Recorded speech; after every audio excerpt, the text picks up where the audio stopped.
Ce qui est absolument malheureux, c'est que tout ce que je suis en train de vous dire, c'était connu depuis des générations et des générations.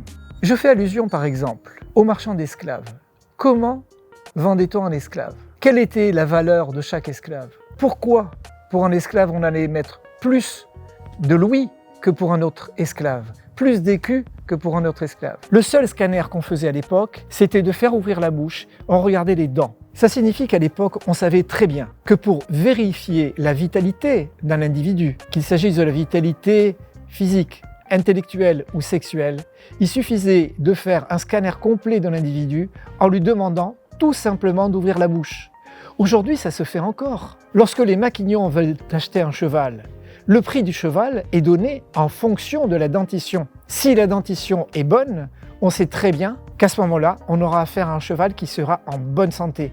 Mais revenons quand même à l'humain et revenons à notre propos. Nous avons vu dans une première partie que l'asynchronisme musculaire déclenché par une dent avait une influence au niveau ostéomusculaire. Et nous avons vu que cette influence va aussi agir directement sur l'hypothalamus et sur l'hippocampe. Sur l'hypothalamus, ça va déclencher tout simplement la sécrétion de cortisol, à savoir qu'on va se retrouver dans le même système que le stress. C'est-à-dire que l'organisme qui subit depuis l'enfance des dysfonctionnements au niveau dentaire, des dysfonctionnements masticatoires, va au fil des années développer un stress chronique par sécrétion de substances P à partir de la dent qui va générer une sécrétion de cortisol en permanence. On sera donc en stress complet, chronique, avec tous les symptômes du stress chronique qui va agir sur toutes les glandes. En priorité, ça va agir évidemment sur, par exemple, la thyroïde. Ça va donner des anomalies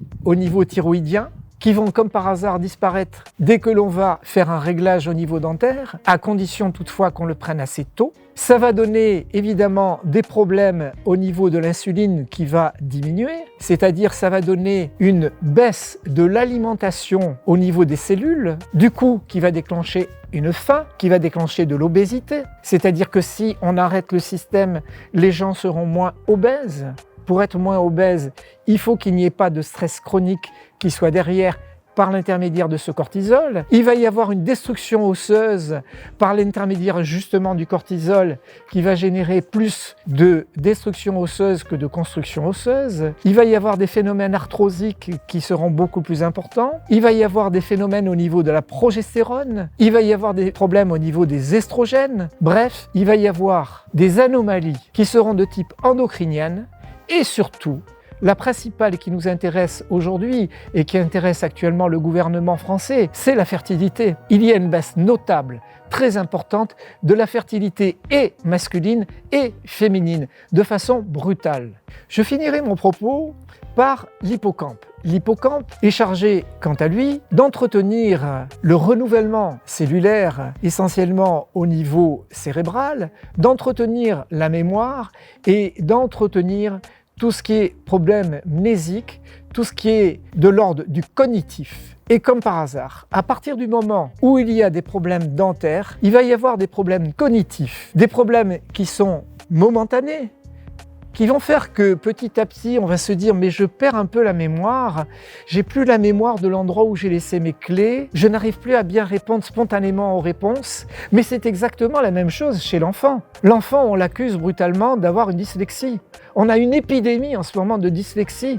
On ne sait pas trop comment les traiter. Mais il y a aussi une dyscalculie, il y a une dysorthographie. Tous ces gens qui avaient des 10, que j'ai eu la chance d'avoir comme enfant en tant que patient, il suffit de régler les dents pour que tout disparaisse et que pour les problèmes qu'ils rencontrent au niveau scolaire, que ces problèmes soient résolus de façon définitive.